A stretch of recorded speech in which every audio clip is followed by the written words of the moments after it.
Hello views, welcome to DJMS Tamil channel. Ponni சீரியலுக்கான upcoming எபிசோடில் சந்திரசேகர் திரும்ப பொன்னியை சாப்பிட அழைக்கிறாங்க. அவங்க மறுத்துடுறாங்க. பொன்னி, என்ன மாமா, நான் ஏற்கனவே தான் உங்ககிட்ட தெளிவாக சொல்லிட்டேனே, திரும்ப எதுக்காக மாமா என்னை கூப்பிட்டுட்டு இருக்கீங்க அப்படின்னு சொல்லிட்டு கேட்குறாங்க. நீ சொல்கிறதெல்லாம் எனக்கு புரியுதுமா, ஆனால் உன்னால் இப்போ சக்தியும் சாப்பிடாம இருக்காங்க. சக்தி சாப்பிடாம இருக்கிறதுனால இப்போ ஜெயாவும் சாப்பிடாம இருக்கா அப்படின்னு சொல்லிட்டு சொல்கிறாங்க. மாமா, என்னோடய வருத்தம் என்ன, என்னோடய பிரச்சனை என்ன அப்படின்னு சொல்லிட்டு உங்களால் கண்டிப்பாக புரிஞ்சிக்க முடியும்னு நினைக்கிறேன். ஆனால் அதே மாதிரி அவங்கள நான் சாப்பிட வேணாம்னு நான் சொல்லவே இல்லையா மாமா அப்படின்றாங்க. நீ சொல்கிறதெல்லாம் எனக்கு புரியுதுமா, ஆனால் சக்தியால் நீ சாப்பிட்டா தான் சாப்பிடுவேன் அப்படின்ற ஒரு முடிவோடு இருக்கான் அவன். சக்தி ரொம்ப பாவம்மா, அவனுக்காக தானாச்சும் நீ சாப்பிட்லாம் இல்லை பொன்னி அப்படின்னு சொல்லிட்டு கேட்குறாங்க. ஆமாம், நான் இப்போ அங்கே சாப்பிட்றேன்னு வச்சுக்கோங்களேன், பேச்சுக்கு திரும்ப ஏதாவது ஒன்று பேசிட்டு தான் இருப்பாங்க என்னை பற்றி. திரும்பவும் மென்மேலும் என்னை கஷ்டப்படுத்தி பேசிட்டு தான் மாமா இருப்பாங்க. நான் கஷ்டப்படணும்னு நீங்கள் நினைக்கிறீங்களா அப்படின்னு சொல்லிட்டு கேட்குறாங்க.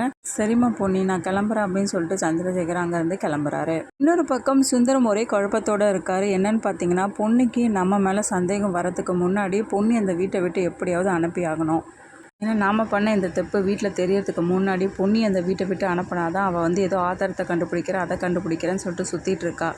அதுக்கு முன்னாடி அவளை அனுப்பலாம், கண்டிப்பாக நாம் மாட்டிப்போம் அப்படின்ற மாதிரி யோசிக்கிறாரு. இதில் வேற பிரீத்தியை வேற குழப்பிக்கிட்டு இருக்கா. இந்த பிரச்சனைக்கு எனக்கும் எந்த சம்மந்தமும் இல்லை அப்படின்ற மாதிரி.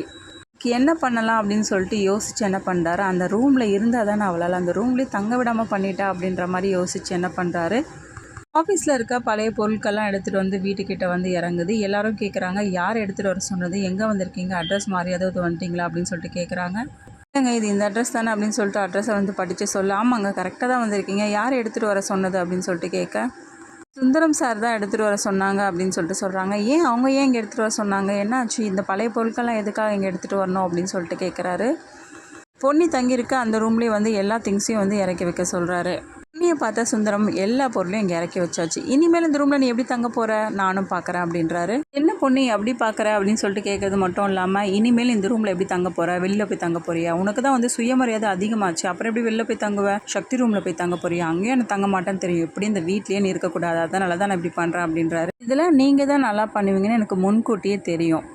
முன்னாடி நான் ஒரு சில ஃபோட்டோஸ்லாம் காட்டுறேன், அந்த ஃபோட்டோஸை பார்த்துட்டு அதுக்கப்புறம் இந்த வீட்டில் நான் இருக்கிறதா இருக்கக்கூடாதுன்னு சொல்லிட்டு நீங்கள் முடிவு பண்ணுங்க அப்படின்றாங்க. என்ன ஃபோட்டோஸ் அது அப்படின்னு சொல்லிட்டு ரொம்பவே பதட்டமாக வாங்கி பார்த்த பிறகு தான் தெரியுது, நிறைய பொண்ணுங்களோட பேசிகிட்டு இருந்த ஃபோட்டோஸ் தான் எடுத்து வச்சு காட்டுறாங்க. இதை பார்த்து ரொம்பவே அதிர்ச்சியாகிறாங்க. இந்த ஃபோட்டோ எப்படி உனக்கு அப்படின்னு சொல்லிட்டு கேட்குறாங்க.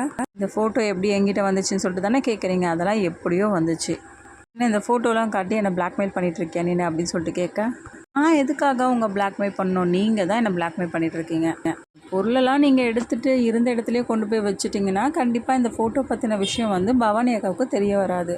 இல்லை, இந்த பொருள்லாம் இங்கே தான் இருக்கும் அப்படின்னு நினச்சிங்கன்னா கண்டிப்பாக அடுத்த செகண்டே அக்காவுக்கு இந்த ஃபோட்டோலாம் ஷேர் செய்யப்படும் அப்படின்றாங்க. கேட்டு ரொம்பவே அதிர்ச்சியான சுந்தரம் என்ன பண்ணுறாரு, என்ன பண்ணுறா, அதெல்லாம் ஒன்றும் பண்ண தேவையில்ல, நான் இந்த திங்ஸை உடனே எடுக்க சொல்லிடுறேன் அப்படின்னு சொல்லிட்டு ஆளுங்களை கூப்பிட்டு எடுக்க சொல்கிறாரு. பொன்னி ரொம்பவே புத்திசாலித்தனமாக மூவ் பண்ணி இந்த வேலையை எப்படியும் முடிச்சிடுறாங்க. சரி அந்த பொருளை தான் நான் தான் எடுத்துட்டேன்ல, அந்த ஃபோட்டோ இனிமேல் உனக்கு எதுக்கு, அதை டெலிட் பண்ணிட வேண்டியதானே அப்படின்னு சொல்லிட்டு கேட்க, எதுக்காக இப்போ அவசரப்பட்டு டெலிட் பண்ணணும், அது என்கிட்ட பத்திரமா இருக்கும், நீங்கள் கவலைப்படாதீங்க அப்படின்றாங்க பொன்னி. இதுக்கும் இவகிட்ட நம்ம கொஞ்சம் ஜாக்கிரதையாக தான் இருந்தாகணும் அப்படின்னு சொல்லிட்டு மனசுக்குள்ளேயே நினச்சிக்கிறாரு.